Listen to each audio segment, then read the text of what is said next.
Trois chimères après lesquelles on a tendance à courir pendant notre reconquête amoureuse, qu'on espère se voir matérialiser, qui nous font partir sur le mauvais chemin, qui poussent au conflit, qui poussent à presque potentiellement la détestation de la personne qu'on a face à nous, des choses qu'on devrait abandonner, qui ne sont pas faciles à abandonner. De quoi je parle? Réponse tout simplement, et comme d'habitude, juste après le générique.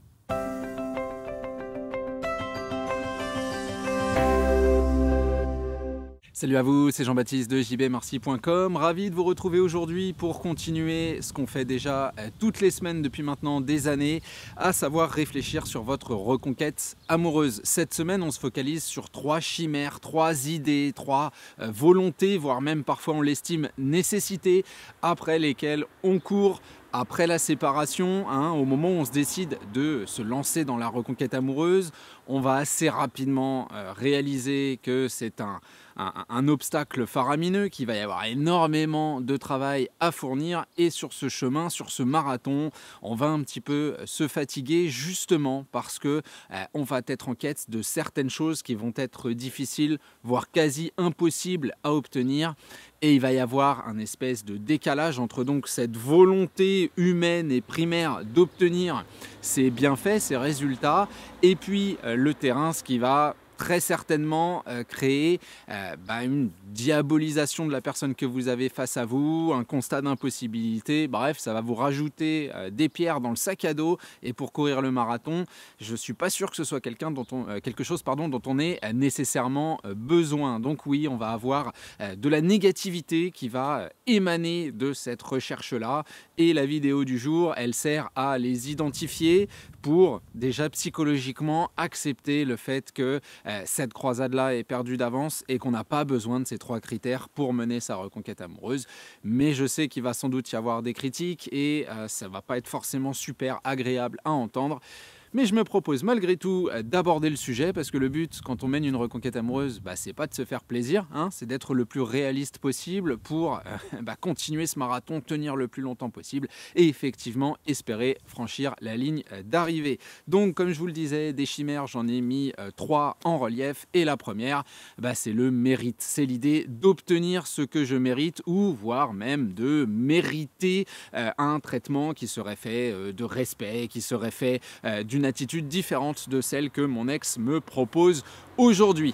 Donc que ce soit dans les réactions de l'autre, que ce soit dans les résultats que j'obtiens parce que je fournis un travail excessivement gigantesque, un travail de linéarité, un travail de répétition, un travail où parfois je dois courber les chines, un travail où j'évite la verbalisation, un travail où je me lance dans une reconstruction personnelle. Et puis on le sait, plus elle est forte, plus elle est imposante, plus dans ce que je vais proposer à mon ex, il va y avoir des variations intéressantes et l'impression pour la personne qui est face à nous que oui, un changement est véritablement possible. Pourquoi est-ce que la notion de mérite est à laisser de côté? Parce que, si vous voulez, un peu comme dans certains sports où on va faire des figures acrobatiques et où on va être jugé sur donc ce qu'on mérite par rapport à nos efforts et à notre grâce dans les airs quand on fait, je sais pas quel type de sport, je pensais au halfpipe ou ce genre de choses, du snowboard, si pour ceux à qui ça ne parle pas, parce que le juge qui est assis là-bas, c'est un juge qui est complètement qui est complètement partial, si vous voulez. On n'est pas sur quelqu'un qui est en dehors du relationnel, qui nous regarderait évoluer de A à Z et qui dirait « Putain, là, c'est vrai que c'est impressionnant, là, c'est incroyable ». Non, face à nous, on a quelqu'un qui va être par nature, entre guillemets, méfiant. Alors, ça ne veut pas dire qu'on vous regarde nécessairement avec des yeux noirs de mépris, etc. Mais on a face à nous quelqu'un qui se base sur l'expérience qu'on a fait avec vous, sur une certaine connaissance de qui vous êtes et ce que vous êtes capable de proposer, qui va être plus ou moins précise selon la durée du relationnel. Forcément, si on a passé 15 ou 20 ans ensemble, une phrase que j'entends très souvent au moment où, après la rupture, on se lance vraiment dans la reconstruction et on essaye d'évoluer, etc., c'est « Attends, je te connais par cœur, là, tu es en train de me jouer du pipeau à grelot, quoi. Voilà, ce que tu es en train de me faire, c'est pas toi, t'es pas comme ça, etc., etc. » Ou des phrases plus génériques du style « De toute façon, les gens ne changes jamais, tu t'imagines quelque chose, tu essayes tu es dans la stratégie, etc., etc. Donc la notion de mérite, elle va quelque part se perdre un petit peu entre la rancœur, la connaissance, l'expérience qu'a la personne face à nous. Il ne faut pas oublier que s'il y a une rupture amoureuse, aux yeux de la personne, aux yeux de votre ex, il y a des raisons, et ces raisons-là, c'est un petit peu le fort, hein, c'est un petit peu la muraille qui retient tout le raisonnement et la justification de cette dite rupture amoureuse. Donc techniquement, non, et je sais que c'est violent à entendre, mais prouver notre changement ou prouver notre innocence, entre guillemets, ne suffit pas dans une reconquête amoureuse. Encore une fois, parce que le juge qui rentre dans la salle d'audience, je ne dirais pas qu'il est corrompu, mais il a déjà choisi, il a déjà dans l'idée que vous êtes coupable d'eux. Donc lui apporter les preuves que vous n'étiez pas là à ce moment-là, que c'est pas vous, que machin, que truc, que bidule, même si ces preuves sont tangibles, si ces preuves sont matérielles, ça retire pas la petite dent qui a poussé contre vous au cours de la fin de la relation, ça retire pas l'impression que vous êtes peut-être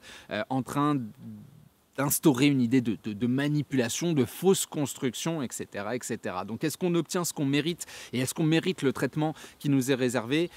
Non, pas nécessairement. Évidemment, en tant qu'être humain, vous accordez du crédit, vous vous accordez l'idée du je lance mon travail, j'ai fait des erreurs certes, d'ailleurs la personne aussi face à moi et elle n'a pas forcément cette tendance à les reconnaître pleinement, j'ai envie de dire. Je lance ce travail, je lance quelque chose de nouveau et malheureusement, on ne me donne pas, moi, ce crédit. On conserve, moi, si vous voulez, mes arriérés, mes erreurs passées en me disant que je dois expier mes fautes et que peut-être une fois que j'aurai expié, là, on pourra penser que j'évolue vraiment alors que moi, je suis plutôt dans le j'ai fait mes conneries, je les laisse de côté et je pars le plus vite et le plus fort possible sur quelque chose d'extrêmement différent. Oui, le curseur de méfiance est là et non, on n'obtient pas ce qu'on mérite dans une reconquête amoureuse. Sinon, ce seraient des choses qui seraient relativement rapide à partir du moment où la réalité, la vérité de votre changement serait admise psychologiquement et commencerait à ressortir sur votre environnement. Malheureusement, ce n'est pas le cas. Vous avez peut-être beaucoup de gens autour de vous qui vous expriment leur surprise de vous voir avoir tant évolué et de vous dire que voilà, aujourd'hui, vous respirez quelque chose de sain, de serein, d'agréable. Et la dernière personne à vraiment y croire et à vraiment embrasser ce changement et à montrer de l'intérêt vis-à-vis de ce dernier, c'est la personne qui nous intéresse, c'est votre ex. Ça fait partie des chimères, donc après lesquelles on court. Gros coup de vent, j'espère que ça gâchera pas le son, mais je continue le raisonnement avec notre deuxième idée, notre deuxième chimère, c'est la notion de justice. Je viens de vous dire que le juge était à moitié corrompu, que le juge avait des a priori, que le juge pensait que vous étiez coupable et quelque part, sans vouloir dire qu'il veut vous faire payer vos fautes, en tout cas estime que vous n'avez plus votre place dans le couple et que vous ne pouvez plus occuper ce poste-là, on comprend bien du coup que la notion de justice, comme la notion de mérite, va être extrêmement discutable. La personne face à nous, en plus de cela, a cassé la notion de promesse. Vous le savez, dans un couple, surtout s'il dure, évidemment, je ne parle pas du rendez-vous Tinder du mardi soir, mais quelqu'un avec qui on a construit quelque chose, va se positionner en début de couple et puis pendant son déroulement quand tout va bien, dans l'idée justement que c'est un peu pour le meilleur et pour le pire, que je serai là pour t'épauler, je serai là pour t'apporter de l'aide, je serai là pour t'écouter, je serai là quoi qu'il se passe, et puis si jamais on a une galère, ensemble on trouvera les moyens de s'en sortir, d'avancer, de reconstruire, etc., etc., etc.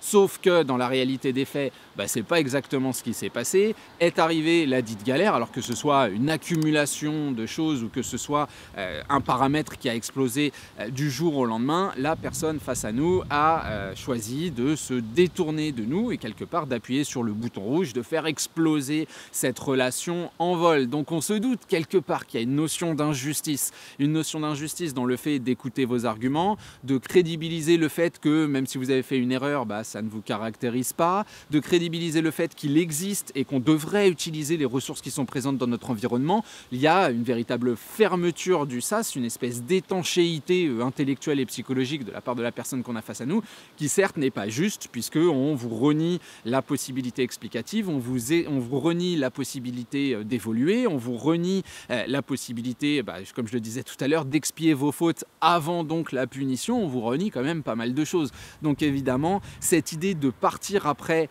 de partir en quête de justice dans une reconquête amoureuse, elle a absolument aucun sens parce que le rapport en lui-même est complètement, si vous voulez, irrégulier. Hein. On a quelqu'un qui, avec la rupture amoureuse, même si je déteste parler de domination dans les rapports humains et notamment dans les rapports amoureux, au moment où on choisit la rupture amoureuse, bien évidemment qu'on se met en avant, on impose là notre égoïsme relationnel, notre décision à deux personnes. Et forcément, s'il y a toujours de l'amour du côté de la personne qui est laissée de côté, elle va devoir regarder son ex de haut et se dire « aïe aïe aïe, là, on a pris de l'avance sur moi ». Il y a une forme de, alors peut-être domination intellectuelle et psychologique, en tout cas dans le positionnement. Hein. Nous, après, à force de linéarité, de légèreté, de sourire, ça, on va le rééquilibrer si vous voulez. Mais oui, il y a ce principe de difficulté où on va se sentir rapidement écrasé. Et l'idée de justice, l'idée de partir sur la responsabilisation de l'autre, sur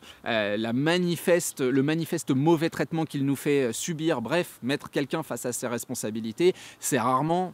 Quand je dis rarement, entendez jamais, quelque chose qui crée de l'amour, c'est quelque chose qui va créer du conflit. À chercher la vérité, à chercher la réalité et à chercher la justice, ce qui va se passer, c'est qu'on va effectivement se retrouver dans une opposition. Et ça, c'est un petit peu compliqué. Pourquoi de ne pas aller chercher cette justice? Parce que nous, on voit qu'on fait des efforts, on voit qu'on est linéaire et on va voir notre ex qui va être beaucoup plus ouverte vis-à-vis d'une tierce personne, donc le ou la nouvelle partenaire, vis-à-vis des amis, accepter des choses que, alors nous, on nous accepte, mais pas le quart du tiers de la moitié. Et là, il va y avoir ce sentiment qu'on se moque de nous, qu'on n'en a rien à foutre, que la punition est bien trop lourde par rapport à la potentielle faute commise, surtout qu'encore une fois, la responsabilité de la personne était engagée dans le couple. Donc, on a quand même cette idée que la vraie difficulté, c'est d'accepter cette forme. Alors encore une fois, le mot domination, je l'aime pas, mais bon, le ressenti est là, quoi. Hein. C'est cette forme de domination de mon ex peut faire ce qu'il ou elle veut.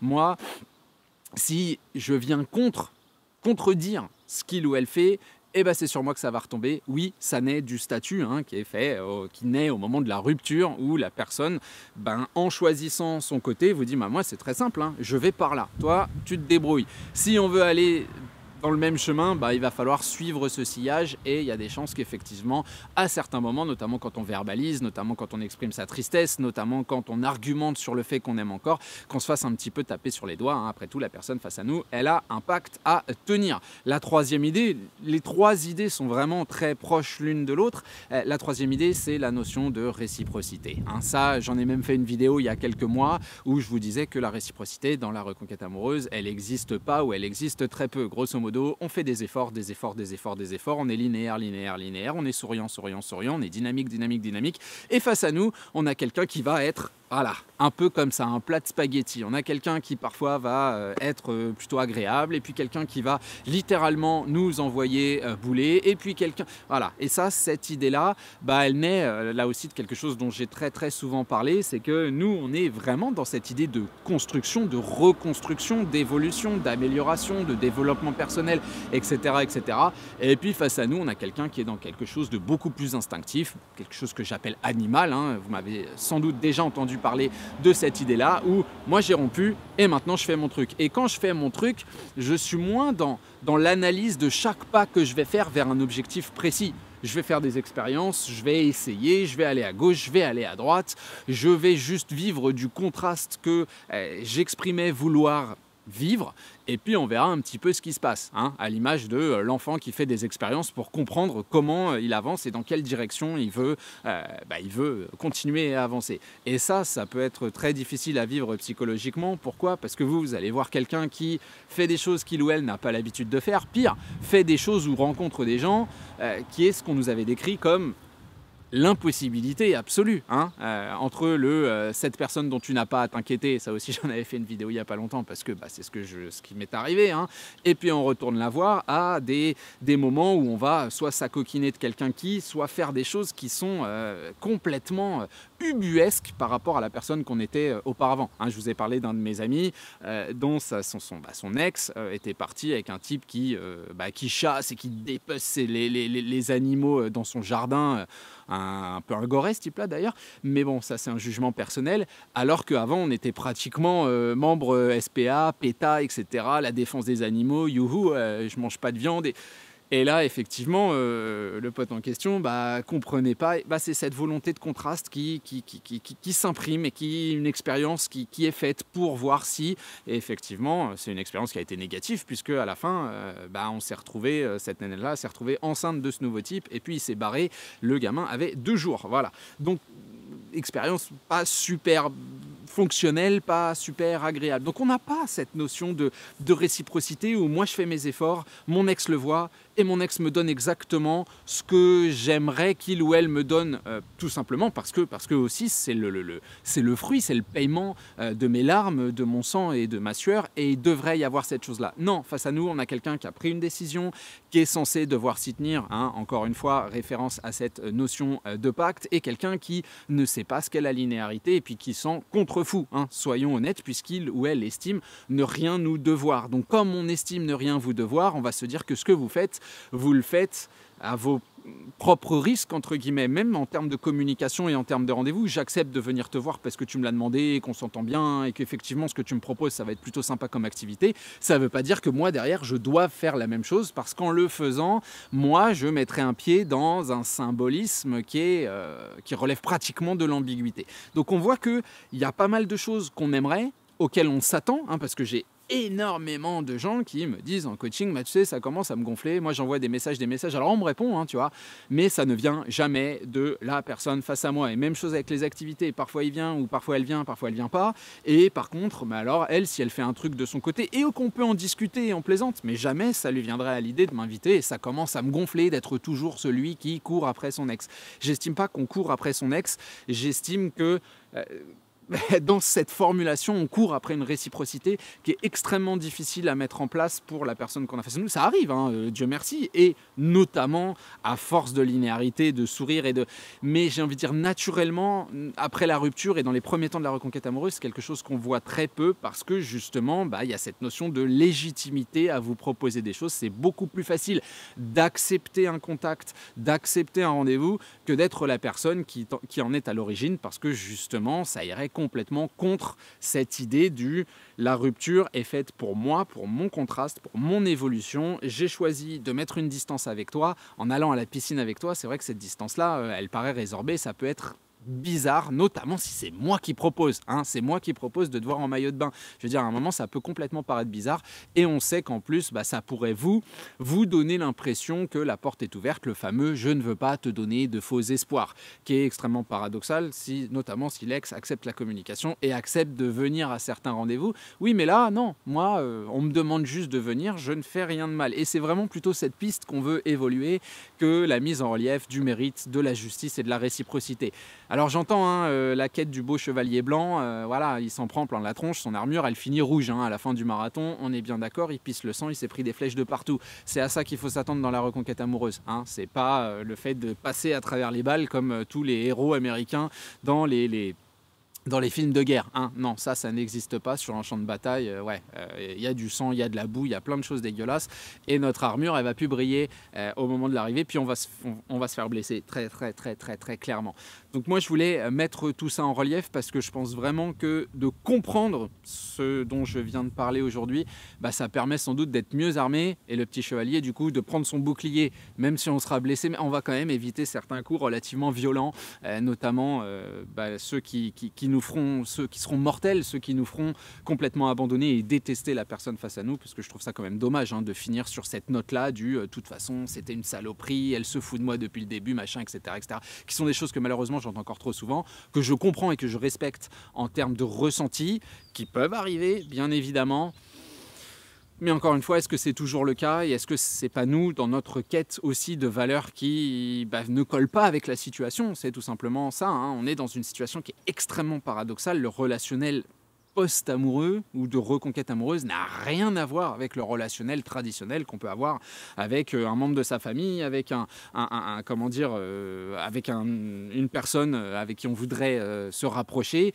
On est dans quelque chose d'extrêmement particulier qui n'a pas véritablement son semblable dans le reste de nos relations, et donc forcément, oui, il y a des choses qui diffèrent, des principes psychologiques différents, et des chimères après lesquelles on court et après lesquelles on devrait arrêter de courir. Voilà pour la vidéo du jour, j'espère qu'elle vous parle. Comme d'habitude, vous savez que vous pouvez liker la vidéo, c'est très très bon pour le référencement, hein. Ça permet de gagner toujours plus d'ampleur et d'être vu un petit peu partout pour aider le plus de gens possible. Vous pouvez également, avec la même logique, vous abonner, cliquer sur la petite cloche pour recevoir les notifications lors des sorties et différentes communications autour des vidéos que je peux faire. Et vous le savez, vous pouvez aussi rejoindre la chaîne. Il y a des boutons un petit peu partout, en dessous de la vidéo, sur les fiches, là le petit point d'exclamation qui s'affiche en haut de l'écran, sur la chaîne, bref, il y en a partout. C'est, je crois, le premier lien aussi sous la vidéo, et ça vous permet de visionner une vidéo par jour que je produis donc au quotidien, selon l'inspiration, les situations que je rencontre, mais également selon vos questions. Donc vous pouvez intervenir dans la programmation. Il suffit donc, comme je vous le disais, de rejoindre et de choisir la formule VIP. Voilà, je pense que je vous ai tout dit pour aujourd'hui. On se retrouve donc la semaine prochaine pour un prochain contenu. Salut à vous!